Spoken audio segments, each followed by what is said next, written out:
dalee nag jàmm ci seen émission stop coronavirus comme ni ngeen ko déggee tey dañu dalal professeur Djiby Diakhaté sociologue professeur nuyu naa la. maa ngi lay fay bu baax soxna si. maa ngi lay fay maa ngi nuyu liggéeykatu Sud FM yi di leen aussi wax joyeux anniversaire di rafetlu liggéey bi nga xam ne moom ngeen di liggéey boobu ba léegi di nuyu aussi képp kuy auditeur u rajo Sud FM. tey ñuy waxtaanee ba tey comme niñ ko tàmm defee ci émission bi mbirum mbas mi di coronavirus wala Covid 19 ñuy faral di dégg te dégg ko fii tamit Sud FM benn concept bu bees nawetaan Covid 19 dafa mel ni yow yaay initiateur bi lan moo tax nawetaan Covid 19 lan nga ci jublu. waaw jërëjëf xam nga mbas bi mu ñëwee Sénégal. le 2 mars la fi dugg si. alors bi mu dugg see taxawaay bi njëkk mooy taxawaay bi nguur gi taxaw daan ni guerre la donc guerre la boo xam ni moom nguur gi mooy jiitu nit ñi topp ci ginnaaw. alors mais nguur gi décision yi mu doon jël yëpp dafa nekk décision yoo xam ni waa kër docteur ñoom ñoo ko conseillé ni ko nii la ñuy doxalee ñuy dox ci loolu. boo dee xool nag li mu gënoon a tënku li nguur gi doon wax jamono jooju mooy na nit ñi toog seen kër bi ci topp mooy na nit ñi di soreewoo bi ci topp moom mooy na nit ñi bañ a joxante loxo na nit ñi di bañ a dem ci ay barab yoo xam ni dañ fay dajaloo ci ginnaaw gi nag lañ ci yokkaat na nit ñi di sol ay masque ak yu demee noonu donc nguur gi loolu la tënkoon nit ñi doxalee mbir mi mais noonu mu ko tënkewee dafa jàkkaarloo mais jokkoowul dafa jàkkaarloo ak yenn ci nit ñi nuñ doon gisee parce que boo nee toog leen seen kër ñeneen ñi ni la bu ma toogee sama kër du ma dund ndax bés bu nekk damay xëy dem wuti lu ma dundee. nga ne bu leen joxante loxo bu leen saafuwante na ngeen dàndante lu mu néew 1 mètre nga nekk ci pénc boo xam ni nit ñi dañoo gëm ni fu ñu toll dañoo war a saafuwante boo dee xool ñun ci suñu aada ak suñu cosaan ak suñu ay gëm-gëm yu ci bëri dañu jàpp ni wolof yi nit ñi tey garabam. alpulaar yi neddo ko bandum séeréer yi okii noo pogun donc nit dafa war a jege doomu aadama di sori doomu aadama dafay am jàpp ba léegi sax yenn saa nit xaw laa jege nga xaw a puus moom mu jàpp ni da nga koy daw. mu gis boppam donc loolu la mu nekk gëm-gëm ci nit ñi alors léegi bu ko defee dafay indi jàkkaarloo entre ñaari logique yoo xam ni dafa mel ni ànduñu kii nii dee leen dàndante mooy nguur gi dee leen dàndante bu leen génn bu leen dem ci foo xam ni dafa am ay dajaloo bu leen demati dëj bu leen demati ngénte yooyu sax dañ ko doon tere bu ngénte amee ku fa organiser ñu ñëw tas ko. ñële gëm leneen donc mu nekk jàkkaarloo léegi nguur bi dem jëmmi jamono mu ni bu fekkee ni dañoo bëgg a xeex mbir mi faw ñu xool ni ñuy changer ni ñu doxalee te ni ñuy changer ni ñuy doxalee mooy dañoo war a dem fekki nit ñi jox leen mbir mi ñoom ñu xeexal ko seen bopp. alors loolu moom lay wax approche communautaire léegi approche communautaire bi ko nguur googu waxee nag ñun ci la ñu jóg daal ni ban yoon la ñu xalaat ni moo war a nekk yoon bu gën a gaaw bu gën a efficace boo xam ne buñ ci jaaree mën nañ ci am dara comme résultat alors foofu la ñu xalaatee nawetaan Covid. alors nawetaan Covid li ko indi mooy dañu ne boo dee xool ci commune yëpp ci nawetaan yëpp dafay am ay ASC yu nekk ci communes yi yu fa nekk yoo xam ne dañuy jongante. léegi nit ñi ASC yooyu ay ndaw ñoom ci xam nga boo nee nawetaan xale yi dañ daf leen a intéressé. bu ñuy football match nawetaan ñoom ñëpp ay génn coow li yenn saay xeexoo bi ay fan ak jàppante donc nawetaan daf leen soxal dafa soxal xale yi. donc naka la ñu mën a jaaree ci ASC yooyu ba xeex bi ñu jël ko mais ñu créer toujours compétition loolu mooy nawetaan Covid maanaam ñi ngi ko démarré ci commune bu Grand Yoff commune bu Grand Yoff mooy zone 7B 19 ASC ñoo fa nekk léegi 19 ASC yi. dañuy dugg compétition lu toll weer ak genn wàll bu ñu tollee weer ak genn wàll ASC bu ne na nga fexe ci weer ak genn wàll ba ci sa zone ba nga ne cas bu mu fa am léegi ki nga gën a góorgóorlu ba bi ñu yeggee ci cëppaandaw la moom amul cas wala moo ci gën a néewle cas mooy gañe coupe bi donc coupe la mais ci kaw loolu dañu ne ASC bi dafa jury bi mooy arbitre yi parce que match nawetaan day am arbitre. donc arbitre yi. ñoom dañ leen a jox ay critères de notation ci critère de notation bi njëkk mooy inclusion maanaam ASC bi ndax ci li muy doxal boole na ci chef de quartier bi boole na ci bàjjenu gox boole na ci imam boole na ci labbe boole na ci association femmes yi boole na ci daayira yi boole na ci chef de quartier donc arbitre yi dinañu wàcc ci quartier yi xool ndax ñooñu ñëpp ASC bi boole na leen ci. beneen critère bi nga xam ni boole nañ ko ci moom mooy li ñu tuddee surveillance citoyenne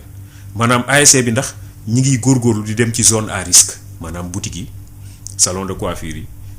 multiservice yi marché yi nga xam ne nit ñi dañ fay dajaloo. ndax ñi ngi koy surveiller mooy bu fekkee ne dañoo soxla saabu ñu jox leen ñuy raxasu bu fekkee ne et cetera et cetera kii dem ci salon de coiffure bi nekk góor booy dem yóbbaaleel sa serviette nga bañ a utiliser serviette boobu nga xam ne moom la ñuy weer foofu ku nekk daal di ñëw di ko jël.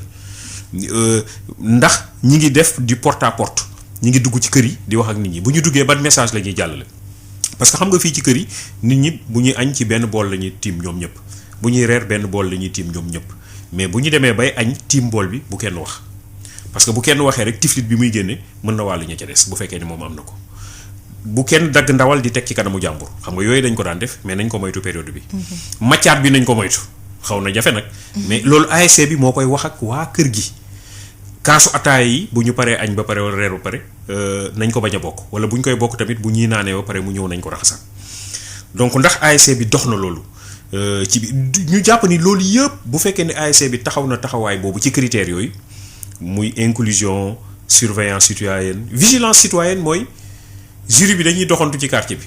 bu ñu doxantoo gis ni am na ñoo xam ne solo ñu masque dañuy wàññil point ASC bi ce qui fait que tey jii am na quartier yoo xam ne boo fay dox Grand Yoff yow ci sa toog solo masque da ngay jékki-jékki gone yi dab la ne la sëñ bi wala soxna si dimbali ñu nga sol masque parce que jury bi bu ñu la gisee solo masque dañuy wàññi li point te parce que dañoo nekk ci compétition mais kon kay ñu jàpp ni voilà une approche communautaire boo xam ni nit ñi ñoom ñoo jëlal mbir mi seen yëfu bopp te ñoom ñoo koy doxal ci biir quartier yi loolu moom moo indi nawetaan Covid donc compétition nawetaan la mais ci biir compétition bi dafa am ay dir bi xam nga boo xoolee nawetaan am na ñaari ASC yoo xam ne bu ñu dajee rek dafay metti loolu ñuy wax dir bi day mel ni Barcelone Real Madrid wala mu mel ni ay jamono Jeanne d'Arc Jaraaf wala yu demee noonu wala Marseille PSG day am aussi ay derby dañuy créer journée boo xam ne dañ naan ñaari ASC yi ñooy jàkkaarloo léegi journée boobu ñaari ASC yi ku ci gën a def sensibilisation ku gën a wàcc ci terrain bi ku gën a dugg ci kër yi ku gën a def surveillance citoyenne dem ci boutique yi dem ci marché yi à la fin de la journée dañ naan ASC X moom moo gagné derby boobu et donc mu am manifestation ci biir quartier bi ñu am ci kontaante ci loolu. maintenant bu ñu demee ba nga xam ni yegg nañ ci cëppaandawle mooy li ñu dànd bi ñu jox suñu bopp diir bi ñu jox suñu bopp app bi ñu jox suñu bopp mooy benn weer ak genn wàll bu ñu ci yeggee ñu xool nag jury bi wax ñu ni tel ASCD moo gën a góorgóorlu moo gën a def sensibilisation moo gën a dugg ci kër yi moo ci gën a boole chef de quartier yi imam yi et cetera et cetera. ASC boobu dañuy yaakaar ni moom mooy ASC champion ñu daal di jël coupe bi jox ko donc fi mu toll nii jongante dëgg jongante moom moo am. ci zone boobu entre les ASC loolu moom moo indi affaire bi ñu jàpp ne comme ni gouvernement bi wax nguur gi wax ko ni nañu def approche communautaire ñun dañu jàpp ni modèle boobu nekk na modèle boo xam ni peut-être mën nañu jàppale parce que ndaw yi ci seen bopp ñoom ñoo koy jëlal seen bopp ba pare inclure ci ñëpp jël xeex bi def ko compétition. donc ñu joŋante ci seen biir parce que nit ñi tamit bu fekkee da nga ni approche communautaire naa dem yedd nit ñi rek. boo leen yeddee ba pare dem ñibbi ñu delluwaat ci lañ nekkoon mais bu fekkee ne am na compétition am na défi am na coupe am na trophée dafay des dañ fay nekk dañ koy xeex ba fexe ba jot coupe boobu loolu moom moo indi approche boobu bon maintenant bi ñu ko yëkkatee waxtaan nañ ci waxtaan naa ci ak ministre bi ak moom ci boppam. ñëw ministre de la santé ou du sport. ministre de la santé. moom ci boppam ñëw na ci suñu benn activité. bon ñu ngi xaar peut-être ministre du sport gisaguñ ko ministre de la santé ñëw na ci benn activité xool na moom ci boppam jàpp ni modèle boobu mën nañ koo jéem a xool nan la ñuy fexee ba wasaare ko ci Sénégal gi yëpp parce que wax nañu approche communautaire mais amuñu modèle. alors dem naa présenter ko SNEPS ñi nga xam ni ñoom ñoo yore affaire éducation information pour la santé présenter naa leen ko jox leen tamit këyit yi nga xam ni bindoon naa ko muy terme de référence yi pour organisation activité bu mel noonu bon dégg naa et c'est heureux yenn dëkk yi ci Sénégal ñu ngi commencé di développer seen navétane Covid 19 dégg naa ko Diourbel par exemple donc loolu c'est une très bonne chose parce que li ci am solo rek moom mooy mbas mi moom amul kii moo am idée bi wala kële moo am idée bi kii moo non du loolu moom moo ñu intéressé li ñu intéressé mooy nañu ci dugal suñu loxo xool yan pexe li ñu mën a def ba mbas mi jóge fi nu mu gën a gaawee bañ fee indi benn jafe-jafe ñu delluwaat ci suñu koom-koom delluwaat ci suñu liggéey delluwaat ci suñu sport delluwaat ci et cetera donc loolu moom moo tax a jóg initiative bu mel nii c'est une initiative communautaire ouverte généreuse boo xam ni c'est une initiative vraiment citoyenne ci jàpp ci rek ci suñu wàll pour aar suñu bopp parce que defaluñ ko pour kenn defaluñ ko pour Massamba defaluñ ko pour Mademba donc du pour gouvernement du pour qui que ce soit pour suñu bopp la donc pour aar suñu bopp la damay wax toujours ne feebar bi tant que kenn mi ngi koy am Sénégal rek kenn muccul bu ci kenn desee rek kenn muccul moo xam fu mu mënti ne nag ci Sénégal bu ci kenn desee rek ñun ñëpp kenn muccul donc nañu fexe ba mu jógee fi tey ñaan yàlla aussi mu jàppale ñu ci mag ñi nga xam ne tamit ñi ngi ñaan te boo ko dee xool ci activité bi navétane Covid comme ni ma la ko waxee léegi imaam yeeg ñi nekk ci jàngu beeg yëpp ñi ngi ci. dañ leen ci inclure ñoom ñi ngi ci ñaan mais ñi ngi di wax ak aussi nit ñi ñëw ci jàkka yi di leen gën a pousse pour nit ñi di respecter yenn gestes yi nga xam ni moom la waa kër docteur tegtal muy raxas suñu loxo fu ñu toll mooy takk suñu masque mooy di dandante 1 mètre mooy moytu di dem ci yenn rassemblement yeeg yu demee noonu mais boo ko dee xool nag bàyyeeku am na ci yenn gox-goxaat yi boo demee xale yi ñi ngi football. ñi ngi dem plage nit ñi léegi ñi ngi continuer di dem ay ngénte oto yi boo ko dee xool nit ñaa ngi fay tàncalikoo te duñu solo ay masque donc vraiment bàyyeeku am na moo tax initiative yu mel nii gën a am solo pour woo nit ñi ni leen attention feebar bi jóge fi mi ngi fiy gën a law chaque jour léegi ñuy dégg 4 morts 5 morts 3 morts donc yooyu dafa nekk loo xam ne lu doy waar la parce que benn mort rek problème la bu ñu demee ba nga xam ne ñi ngi passé 100 war nañu taxawaat ñu xool bu baax a baax fi ñuy teg suñu tànk. Professeur dañuy fàttali auditeurs yi ñu dab ne ñu ngi suivre seen émission stop coronavirus tey ñuy waxtaanee nawetaan Covid di concept boo xam ne yow yaa ko initié muy ñaax ndaw yi nga xam ne ñoo nekk ci koñ yi à la place de jongante ci wàllu football bu ñu doon def ñu def ko ci wàllu sensibilisation. fexe ba seen koñ du am kaawu Covid wala bu ko naree amit mu doon ab lim bu néew donc ñi bëgg a participer ci émission bi joxe seen contribution. wala poser question mën nañu woote ci 88 628 98 98 ma bëggoon xam compétition bi kañ la commencé ak ban approche ngeen mettre en avant pour mën a convaincre ndaw yi pour ñu mën a pas teg football de seen côté mais jéem a épouser idée bi nga xam ne tey jii moom nga initier pour ñëpp ndaw yi mën a boole seen loxo ci riposte bi nan nga parce que ñëpp xam nañ ko am na ñoo xam ne gëmuñu woon feebar bi wala ñu ngi doon naan caaxaan laak wala ñun ndaw ñi lii mënuñu tëddal donc lan moo nekkoon seen approche pour convaincre leen. waaw c'est une bonne question xam nga ñun li ñuy wax naan booy dugg ci kër moom te nar a jox jàmm da ngay jaar ci bunt bi.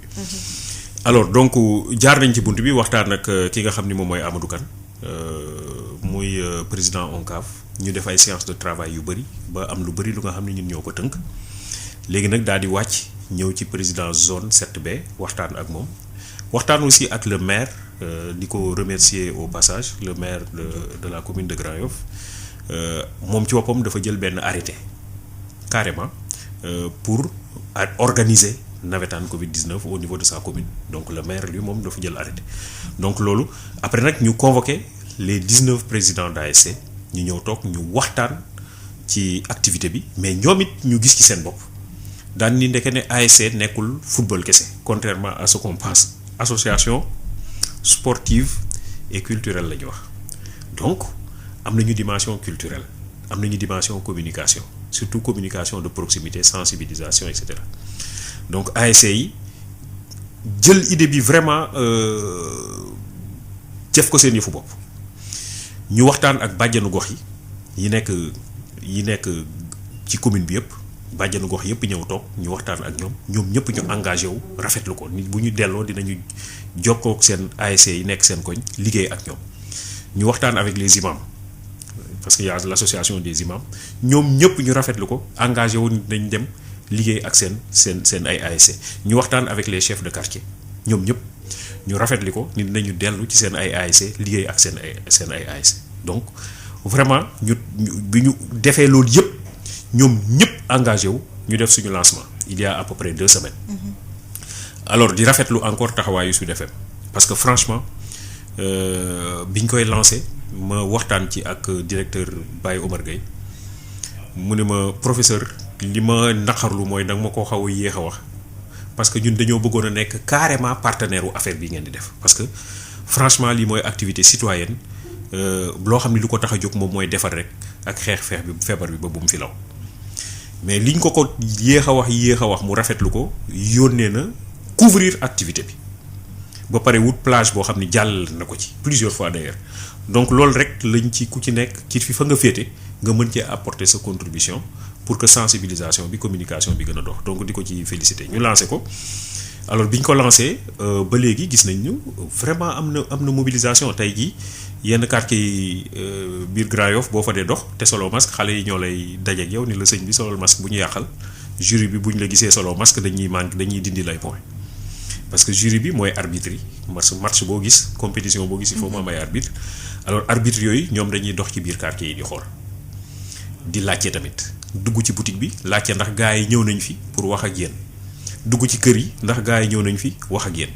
dugg ci marché yi ndax gars yi ñëw nañ fi wax ak yéen bu ñu gisee ko solul masque am ASC boobu manqué na point moo xam ne ki solul masque fa la dëkk ak dëkku fa yoonu jury bi nekku ci maanaam quartier bi kenn waru koo traversé cat ba cat te solul masque wala daje woo ku ni la sëñ bi solul masque donc wut masque jël jox la. bon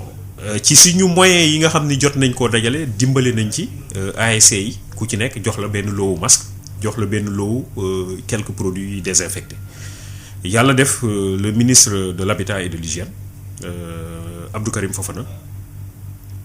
moom bi mu yëgee affaire bi mu ne ma professeur franchement affaire bi marqué na ma dëgg te dinaa jël matériel jox la ko nga jàppale sa ASC alors ci kaw loolu yónnee nañu vraiment du matériel yu nga xam ni jàppale nañ ko ASC yi moom le ministre Abdou Karim Fofana am na ñoo xam ne tamit dëkk nañu biir Grand Yoff nekk ay autorité yëg ko ni ñun taxaw nañu dugal ci suñu loxo kenn ku tudd Papa Silla yàlla xam na ni mosuma ko gis moom ci boppam mi ngi liggéeyee au conseil des collectivités territoriales woote jël moyen jox ko à notre disposition Cheikh Bakhoum woote ñëw ba sama kër jël moyen def ko suñu disposition donc am na ci ñoo xam ni ñoom laa ci mën a lim. ci ñu nekk commune Grand Yoff parce que ñoom ñoo ko ci def le maire aussi comme j'ai dit non seulement def na arrêté créer plateforme boobu mais apporte na ci contribution donc avec ces moyens on est en train de fonctionner jàppale ASC yi ci dotation en masque jàppale donc jox nañu ASC yi dotation masque mais wax dëgg yàlla doyut. Préfet de Dakar aussi moom ci boppam jox nañu masque maa ngi koy teg pression bu fekkee mi ngi déglu moom it parce que fan yii yëpp maa ngi naan ko dimbalewaat ñu ci masque parce que masque yi moom doyul donc jox nañu ASC yi masque jox nañu chef de quartier yi masque jox nañu bàjjenu gox yi masque donc mais doyul parce que ku nekk xam na ni commune de Grand Yoff pression démographique bi donc nit ña fay yeewoo xaw nañu takku tuuti te boo joxee benn ASC lu tolloo 400 masques ci loo xam ni nit ña fa nekk ci ab lim ëpp nañu loolu di dem dafay xaw a jafe boo joxee bàjjenu gox yi 50 masques ci rien que ci ay marché dafay xaw a jafe boo joxee chef de quartier yi 25 masques c'est largement insuffisant donc foofu am nañ fa ay jafe-jafe ñi ngi góorgóorlu ñun tamit ak suñuy moyen bopp di xool naka lañ ciy jàppee mais bu fekkoon ni aussi gën nañ ci jàpp autorités yi gën nañ ci jàpp bon c'est vrai que moyens yi bariwuñu mais on est obligé de faire avec parce que mbas mi xaarul. mënuñu fi nekk di wax ni bu ñu moo amul moyen bi def dara lim bi di gën a yokk. voilà donc li ci li comme ni ko kooku di waxee rek boo amul quand on n'a pas la politique de ses moyens on fait les moyens de sa politique. donc voilà ci loolu la ñu nekk di taaba et puis di xool résultats yi sur le terrain lu muy joxe. ok professeur Djibi Diakhaté ba tey ñu wax ci mbirum nawetaan Covid 19 ñu lancé ko jeunes yi nekk di jongante ci seen i quartier pour wane xarañteef gi ñu am ci xeex ñoom it seen wàll maanaam ci mbas mi mu nekk une activité boo xam ne bon on peut lier ça au sport parce que nawetaan la ñu wax ay sportifs ñoo koy def tey jii ministère des sports est-ce que jéem ngeen ko démarcher pour mu dugal loxo parce que yaa ngi wax ci contraintes yi moyens yi dafa manqué masques yi xam nañ population Grand Yoff nu mu toll nit ñi bëri nañu car macha allah te les moyens ne suffisent pas est-ce que autorités sportives yi ñoom impliqué nañ leen ci wala processus la boo xam ne yeggagu leen ci. bon il faut dire que ministère du sport gisuñu ko mais li ma bëgg a wax moom mooy man de ci sama tempérament quoi man taluma di dem ci ay autorités di leen wax jox leen ma taluma loolu en fait damaa tollul foofu loolu du ma moroomu loolu en fait mais quand même ñi nga xam ni dégg nañ ko yëg nañ ko waruñoo xaar loolu rek la parce que c'est une action citoyenne. Totalement citoyenne. Lu nga xam ni lu ko tax a jóg mooy feebar bi taxaw na nañu xool nañ lañ koy fànqee am na ci ñoo xam ni jóg nañu te dañ koo dégg rek daal di dégg naa li ngeen yëkkati te je crois que war nañ ci jàpp pour que loolu jëm kanam bu fekkee ni da nga ko dégg ba pare toog di xaar professeur Djibi Diakhaté ñëw di la wax ne la kaay jàpp ci si boo nga toog foofu ba feebar jeex nañu développé ñun ak suñu ay ak li ñu am quoi. Voilà loolu nag pour mu leer rek pour mu leer ne ku ci jàpp rek ñi ngi lay jaajëfal bu baax a baax a baax a baax a baax mais ñi nga xam ne jàpp nañ ci yëpp ma wax leen dañ ko dégg peut-être nag ñeneen ñi jotuñu information bi c'est vrai c'est possible mais je crois que quand même def nañu lu ñu mën pour tas affaire bi nuñ ci moyens yi ñu am pour ànd ak organe de presse bu mel ni Sud FM pour tas ko nuñ ko mënee mais ki nga xam ne dégg na ko nekk ci secteur bi ba pare di xaar ñu ñëw fekk si la bon man duma loolu duma moloomu loolu duma fa dem duma la faale enfin nañ ma baal ci façon waxe boobu mais dama bëgg a wax rek ne ku ko yëg rek jàppal ni sa mbiru bopp la voilà parce que ASC yi ci nekk di yëngatu kenn joxu leen dara amuñ ci dara mais ñi ngi ciy jóg guddeeg bëccëg def ko seen yëfu bopp nga gis ay artistes yoo xam ne ñi ngi foofu ci zone Grand Yoff mais jóg impliqué wu ci kenn joxu leen dara yëg ko rek ñëw dugg ci def ci di def ay spot di def communication di dugg ci kër yi di wax ak nit ñi et cetera donc yow nga nekk autorité à la limite sax yow yaa waroon a gën a ñëw wàcc ci terrain bi ak nit ñi di gën a mouiller sa maillot parce que fii mouiller maillot la ñuy wax. comme ci nawetaan la ñu nekk. na maillot bi tooy xepp compétition la donc yow yaa gën a mën a mouiller sa maillot donc war cee gën a dugg mais bu fekkee ne da nga nekk autorité ba pare ni man damay xaar. ñu ñëw contacter ma ñu ñëw jox ma et cetera jox ma sama cër jot boobu amuñu ko. donc yow ku ko yëg daal ku ko yëgul nag bon mën nañu d'accord ni foofu ñun peut-être ñun ñoo war a gën a def information ba niñ jot mais ku ko yëg jógal nga jàpp ne yow da nga cee war a dugal sa loxo moo xam Grand Yoff nga dëkk sax wala dëkkoo fa da nga cee war a ñëw dugal sa loxo ñëw dugg ci benn ñaari kër def sa sensibilisation wax ak nit ñi ñun ci loolu la ñu dëkk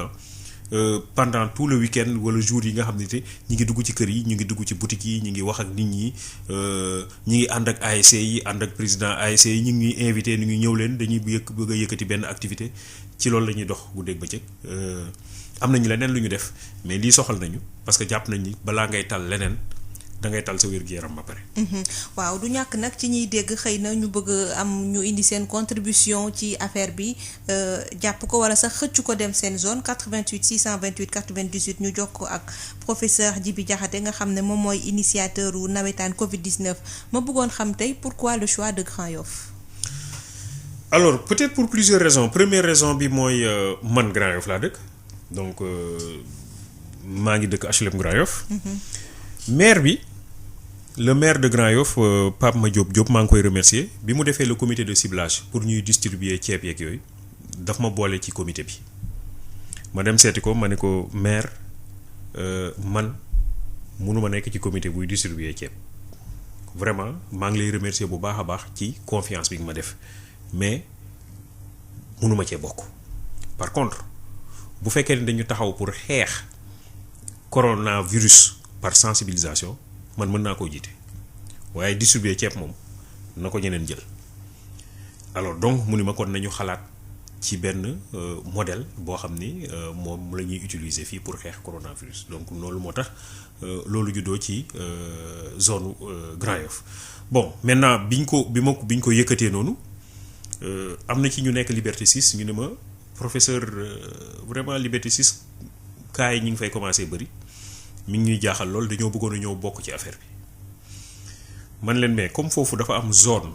est-ce que mënuñu xool zone bi boobu naka la ñuy organiser ñoom itamit compétition bu mel noonu mu nekk entre les libertés ak ñi nekk ci zone boobu créer benn activité bu xaw a mel noonu bon je crois que ñoom ñi ngi xool loolu naka lañ koy développer le ministre moom ci boppam le ministre de la santé Abdoulaye Diouf Sarr mu ne mi ngi xool naka ci commune am muy commune bu Yoff naka lay xoolee ba développer loolu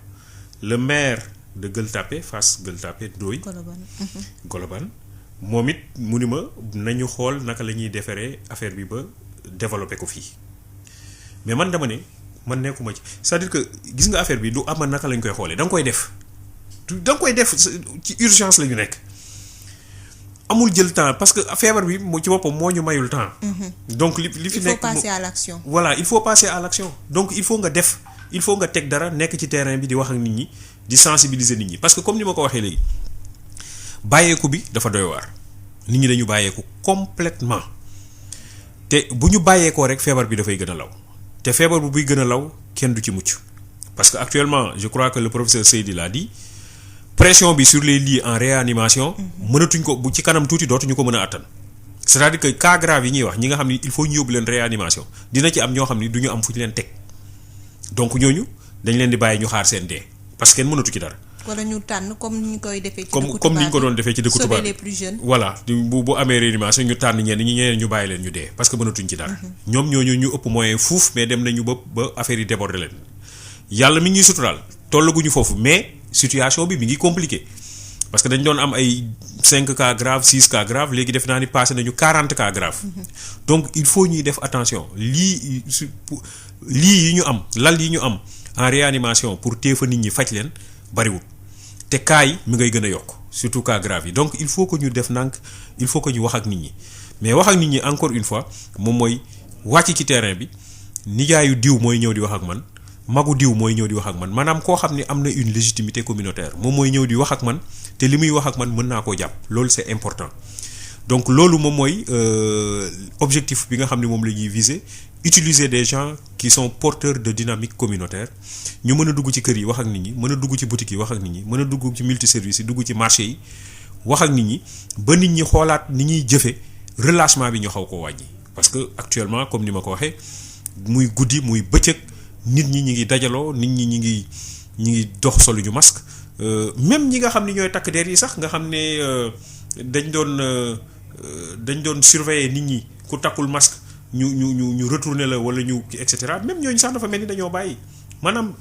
affaire bi daal ni ñu ko jëlee woon franchement dafa mel ni bàyyi nañu suñu loxo bu baax a baax a baax. justement ci foofu sax laay convoquer sa casquette de sociologue.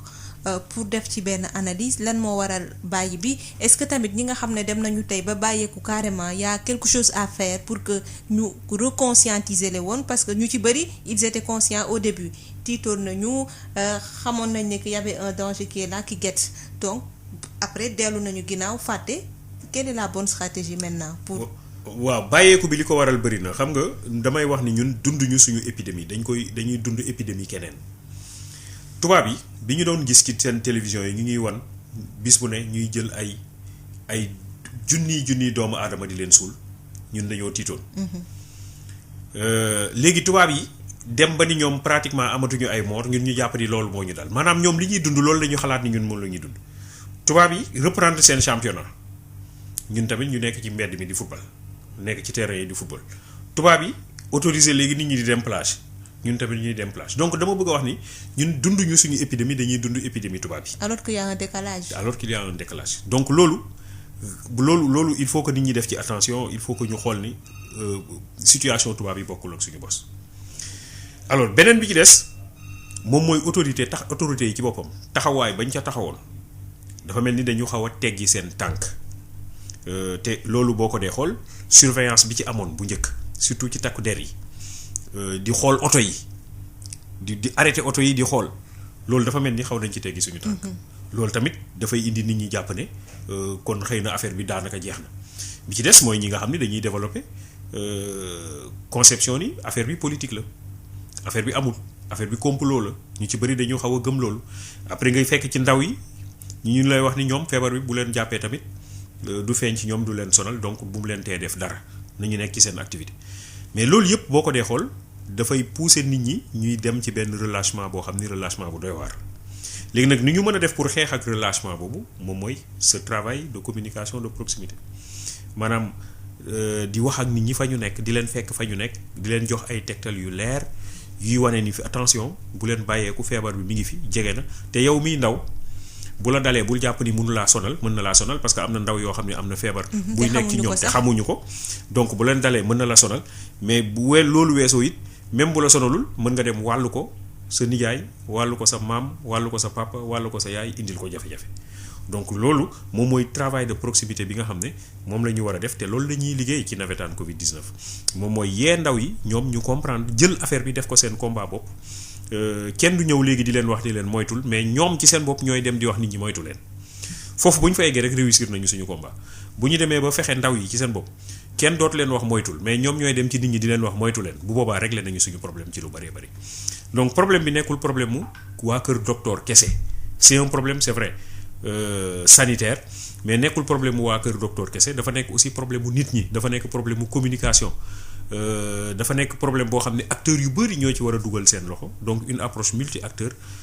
taskatu xabaar imam sëriñ waa kër jàngu bi et cetera ñëpp dañ ci war a dugal seen loxo te fa ñu féetee ñu wax pour que nit ñi xam ni exactement danger bi mi ngi fi te réew moo xam ni Sénégal la tudd dooleem demul noonu ci mbirum koom yu mel nii bu fi amee li président tuddee gan bu fi naree yàgg dina indi jafe-jafe ci suñu koom boo xam ni amul woon doole boobu donc nit ñi nañu def attention nit ñi gën a góorgóorlu ñii ñaan nañu ñaan ñii conscientiser sensibiliser nañu wax ñu am yaakaar ci ne bu fekkee ni ñëpp taxawaay ba ñu war a taxaw nañ ko yàlla mën na def ba feebar bi jóge fii nu mu gën a gaawee nit ñi delluwaat ci seen activités yi ñu nekkoon. tey jii su fekkoonte ne amoon ngeen moyen yu suffisant pour nawetaan Covid moyen yu suffisant ba gap bi ngeen am ci wàllu masque ak ay produits yi nga xam ne war nañ ko distribuer Grand Yoff nga xam ne fa lañ ko lancé est-ce que di ngeen doon dem décentraliser initiative bi hors de Dakar par exemple. waaw am na déjà ñi nga xam ni ñi ngi woote di xool initiative bi naka lañ ko mën a yóbboo foofu. mais man nag li ma bëgg a wax mooy am na initiative yoo xam ne boo ko jëlee li ci des mooy nguur gi moom moo ko war a xool nu mu koy mettre à l'échelle. nu mu koy mettre à échelle mais lu ko mooy ay nit yu lay woo rek ni ñun tel maire yi la ñu nekk dañoo bëgg a def lu mel noonu mais bu fekkoon ni nguur gi nag jël na ko jëf ko yëfu boppam. surtout le ministère de la santé dafay gën a facile par exemple démb maa ngi ciy wax ak le maire Talla Sylla lu yàgg le maire de la ville de Thiès. maa ngi koy nuyu aussi sama xarit la mu ni ma bon ñun naka la ñuy def ba loolu noonu fii ci Thiès nga xam ni tamit Thiès mi ngi commencé nekk problème ouais. parce que tey jii je crois que waa kër docteur waa dañuy après Dakar si Thiès tout Diourbel donc naka la ñu mën a def Diourbel déjà ñoom lancé nañu seen navétane Covid donc moom i tamit naka la ñuy def ba lancé navétane Covid moom ci boppam man mii di wax ak yow suba bu soobee yàlla war naa dem Thiès gisee ak moom te war ci entre autres war nañu waxtaan ci loolu xool tër la ni ma jox ko kayit yi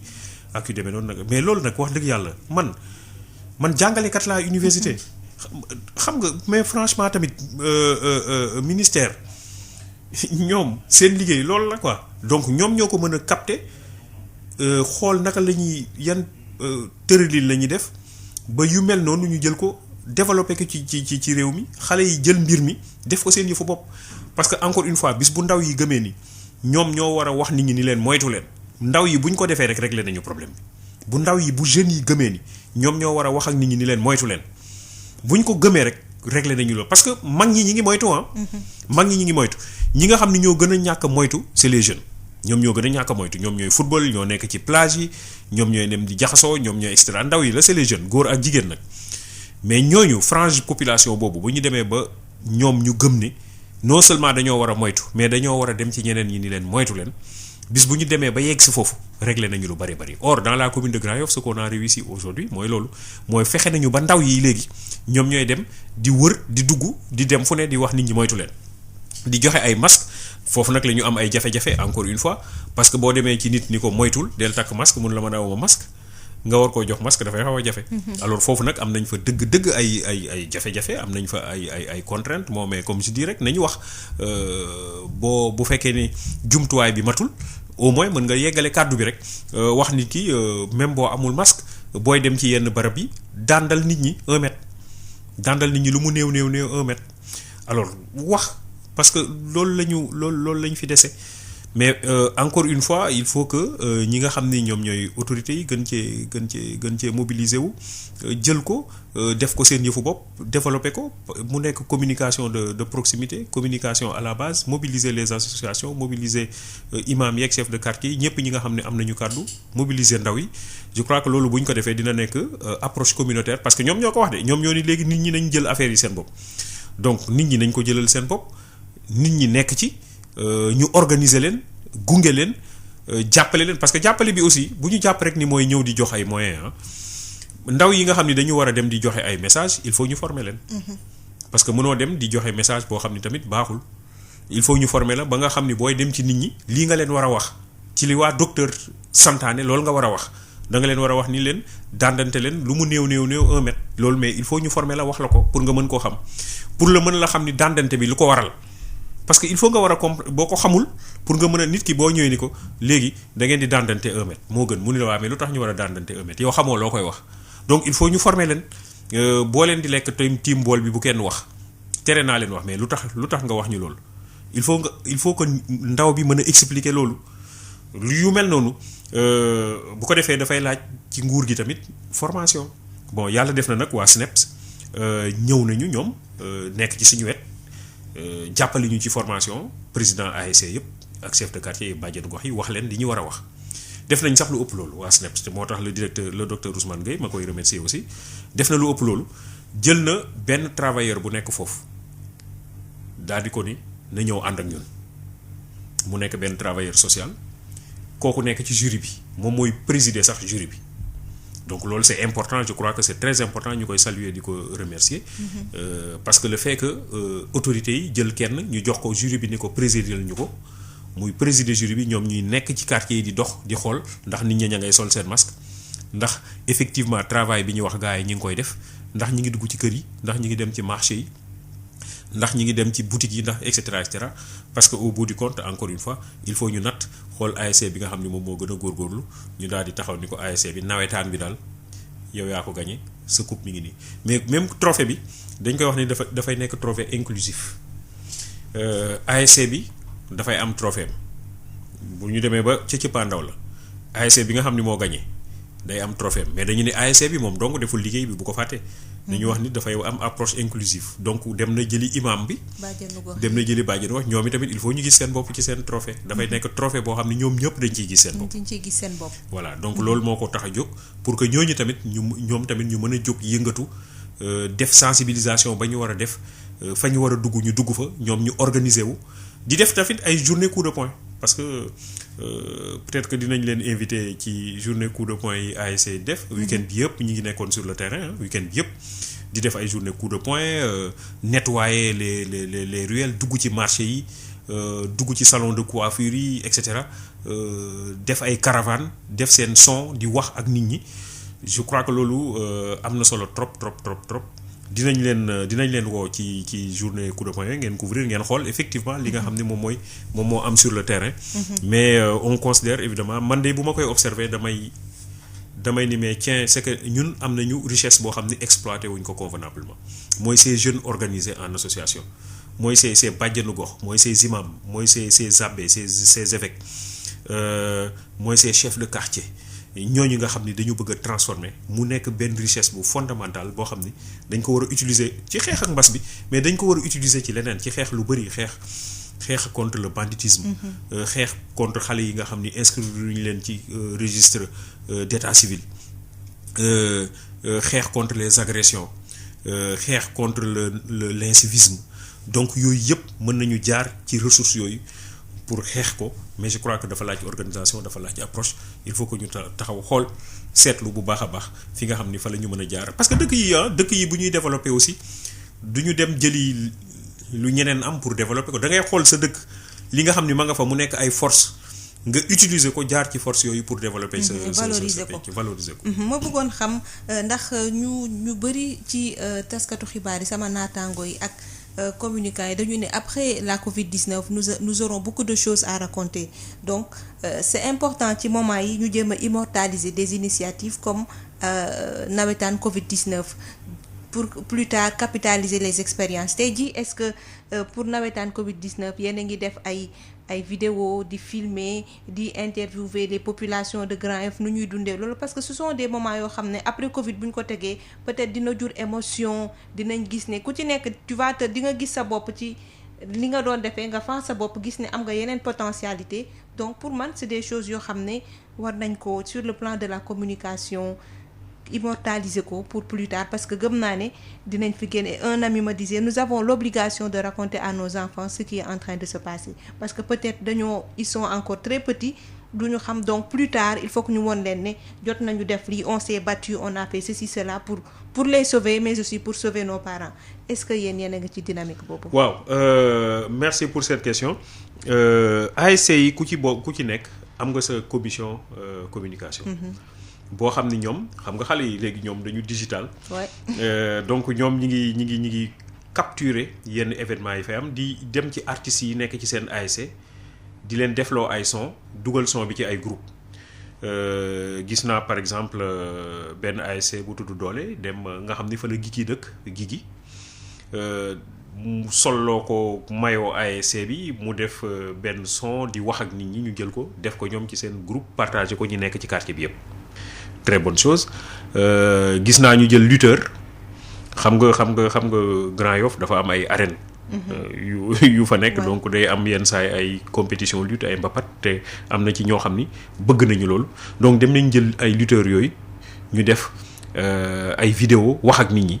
ñu jël loolu aussi partagé ko donc yooyu yëpp ASC yi ci seen commission communication dañ koy compiler dañ koy téye mu nekk ay documents mais au niveau de la plateforme bi nga xam ne ministère bi créé nañ ko aussi ñu am benn commission communication boo xam ne d'ailleurs ñu ngi bëgg kenn ci kii Sud FM bu ñëwoon ci couvrir affaire bi xëcc ko par la force mu ñëw gunge ñu ci commission boobu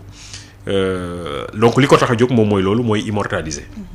mooy xool bu ñu yegsee lan moo nekkoon suñu ay force ak lan moo nekkoon suñu ay faiblesse mais gis nañ ni déjà. comme ni nga ko waxee lu extraordinaire lu fay développer des jeunes artisans yoo xam ni ñi ngi créer ay genre machine yoo xam ni day comprimer gel bi nga raxas sa loxo te doo ko laal gis nañ ko foofu ci zone Grand Yoff gis nañu ay artistes yoo xam ni ay peintres ñi ngi dessiner gis nga jeunes yi bu ñuy dem ay final nawetaan ni ñuy dessiner ay affaires loolu moom fay ñi ngi def ay graffiti ñi ngi dessiner takk ay banderole demal quartier rek ñi ngi takk ay banderole et cetera donc vraiment mu am benn créativité boo xam ni créativité bu am importance la boo xam ne effectivement yooyu yëpp ASC ñi ngi koy capturer di ko def ci ay documents yoo xam ne après am na liggéey buñ ci war a def effectivement parce que mémoire la loo xam ne dañ ko war a téye comme ni nga ko waxee loolu moom mooy dëgg dañ ko war a téye dañ ko war a jox ñi nga xam ne ñoom ñoo ñu gën a féete ndaw ñu xam ni jamono am na lii lu fi amoon mais bi lii amee war a xoolal taxawaay bi nga xam ni moom la gox bi yëpp taxawee pour xeex ak affaire bi ci déggoo mais aussi ci utiliser seen xarañte ku ci nekk ca fa nga ne moo xam mbër nga moo xam ni artiste nga moo xam ni footballeur nga moo xam supporter nga moo xam imam nga moo xam ci jànguma nga nekk moo xam jaaykat nga moo xam jàngalekat nga menuisier mécanicien ñëpp mobiliser wu ku nekk ci domaine ba nga nekk nga xool laka nga mën a def ci loo xam ne day indi sa xarañte mais day indi aussi sa participation ci xeex boobu xale yi xam ko je crois que c'est important pour wàllu ni aussi lu rafet am na Sénégal. waaw professeur ci juróomi simili yi ñu dese li ma lay laaj mooy bu ñu génnee ci mbas mi ndax gëm naa ne dinañ ci génn bu ñu mettre en avant nawetaan Covid-19 qu'est-ce qu'on aura appris de ça de ce concept. liñ ci mën a jàpp mooy déjà mouvement nawetaan nekk na mouvement boo xam ni dafa am solo ci réew mi xale yi bëgg nañ ko comme ni ma ko waxee au départ xale yi bëgg nañ ko dañ ciy yëngatu. deuxièmement mouvement nawetaan ni ñu ko waroon a utiliser ni ko nguur yi waroon a utiliser pour régler beaucoup de problèmes defuñu ko donc loolu nekk na leçon boo xam ni jàng nañ ko ci moo tax ma ni format boobu ni ñu ko war a utiliser pour régler problème yu bari yoo xam ne mi ngi ci réew mi le problème du chômage des jeunes problème mu immigration clandestine problème yu ci bëri yoo xam ne ñi ngi ci réew mi mouvement yu mel noonu mën nañ cee jaar pour régler ces problèmes beaucoup de problèmes bi ci des moom mooy je crois que énergie bi suñu ndaw yi yore dañ koo sous-estimer gis nga des jeunes dans un pays ce n'est pas une contrainte c'est une opportunité or ñun je crois que ñun dañu jàpp jeunes yi comme une contrainte maanaam ñoo xam ne dañu fee nekk di ñu sonal xamuñu lu ñuy def ak ñoom alors que loolu opportunité la jeune c'est une énergie forte boo xam ne mën nañ ko utiliser régler beaucoup de problèmes mais boobu nag dafay fekk ñu bàyyi di def politique politicienne mais ñu am vraiment des projets de politique de développement ñu bëgg a développer ay secteurs yu bëri utiliser énergie boobu pour développer ces secteurs loolu njàngat bu am solo la gis nañ ne te li may wax ni man li ci gën a doy waar mooy li ma ci gën a neex bokk mooy ñoo xam ni dañu toog ñu ni ma mais professeur ñun ci lii ñu nekk maanaam ñi nga xam ne ñi ngi ci plateforme bi ci lii ñu nekk après nañ ko continuer parce que mën nañ ci régler après ay problèmes yu bëri ci xale yi nga xam ni ñi ngi def ay grossesse indésirée grossesse précoce ci xale yi nga xam ne ñi ngi leen di defloo ay erreur ci ay réseaux sociaux et cetera nañ ko garder affaire bi nañ ko continuer ci domaine yu mel noonu ma ni mais tiens ñii li ñuy wax ni lu am sens la parce que dañu am benn richesse bu am solo boo xam ni dafa mel ni dañ koo fooye xam nga li wolof naan bu for yombee sëgg jafe maanaam da ngay am loo xam ni lu important la lu am solo la mais mu mel ni yow da nga ko fenatal joxoo ko benn njëriñ di yóotu loo xam ni moomoo ko Cheikh Ahmed Tidiane Sy Al Maktoum nee na loolu mooy tumranke nee na tumranke mooy nga xeeb sa bopp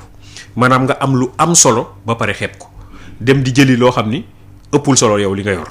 parce que vraiment c'est ces ASC ces jeunes organisés ces bàjjenu gox ces imams ces chefs de quartier ces évêques ces abbés ces associations ñëpp taxaw nga xam ne mais def rek la ñu bëgg ñu jël woo leen utiliser leen orienter leen ci ay actions de développement loolu rek la ñuy xaar mais boo dee xool ñi ngi leen di utiliser mais dañ leen di utiliser le plus souvent ci bu élection jubsee malheureusement bu élection jubsee ñu jël xaalis jox leen ay t-shirt ñu sol jox leen ay casquettes et cetera alors que mën nañ ko utiliser pour des actions de développement communautaire pour des actions de sensibilisation pour des actions de mobilisation autour d'activités de développement mais loolu moom mooy li gën a am solo te lii nii wane na ko nii ñu mobiliser les ASC autour de l'épidémie ñoom ñëpp ñu taxaw di xeex ak épidémie bi wane na ni ñii mën nañ leen a utiliser pour xeex ak loo xam ni moo gën a simple pour xeex ak l'immigration clandestine pour xeex ak les agressions pour xeex ak am na xale yu nekk ci banlieue dans la zone de Diamaguène Sicap Mbao il y a de cela 2 ou 3 ans dañ ma woo ni ma dañu bëgg créer benn association pour xeex contre l'immigration clandestine parce que banlieue bi dafa bari alors bi ma ñëwee ma ni leen waaw li ngeen def baax na lool seen association mais bu fekkee ni da ngeen a bëgg a xeex ak immigration clandestine ni nit ñi toog leen bu ñu toogee faaw nga am loo leen proposé léegi lan ngeen xalaat ni moom ngeen nar a jox ndaw yi nga xam ne ñoo fi nekk te defuñu dara ñu ne amuñu ci benn xalaat man leen indil ma leen ñoom ñëpp ma defal leen formation te loolu laa def ils étaient des centaines de jeunes ma organiser leen par groupe de métier defal leen formation gratuitement bàyyi leen ñi may dégg ñi ngi jàmm gën si Kambaaw dëkk bi action citoyenne mën na fi am mais naka pourquoi ñu xalaat ni ku jóg rek da ngaa war a politique man la politique ça ne m'intéresse pas bu ma koy wax Grand Yoff dañuy wax ma ni soxlawu ma dara benn mag dafa ñëw fekk si ma ni ma ci affaire nawetaan Covid foofu sama kër mu ni ma da ngaa jóg ñëpp a ngi lay wax ci affaire bi fii comme loolu la nag il faut nga ànd ak ay mag yu la gunge ma ne ko sëñ bi mu ni ma ne ko soxlawu ma dara wutuma dara mbas bi moo fi nekk léegi naka la ñuy organiser woo pour xeex ak mbas bi bu ñu paree ci loolu pare naa ci maa ngi ci leneen ça ne m'intéresse pas il faut ñu xam ne mais pourquoi ñu xalaat ne lu jóg rek dañ cee war a dugal politique dañuy war a et cetera loolu la ñu habité moo tax nag conséquence fâcheuse bi mooy boo fi waxee politique boo fi waxee feebar bi tamit ñun la politique la. da ngay gis ku jóg sax pour def te yàlla tax ñu ne dafay politique. ci ginnaaw moo tax nag dem nañu ba ca feebar ba nga wax ñun la politique moo ci ne. donc nañu defar nañu jàpp ni réew mi mën nañ koo defar réew mi bokk nañ ko am na ci lu am solo am nañ ci ay ressources franchement réew mi am nañu ay ressources yu fortes yoo xam ne buñ ko utiliser comme ASC yi comme ñii ma gis nii ñoo ma bàjjen gox yi ressources yu fortes yoo xam ne buñ ko utiliser mën nañu régler problème yu bari mais bu ñu xalaat ni rek pour utiliser ko il faut que campagne électorale jot.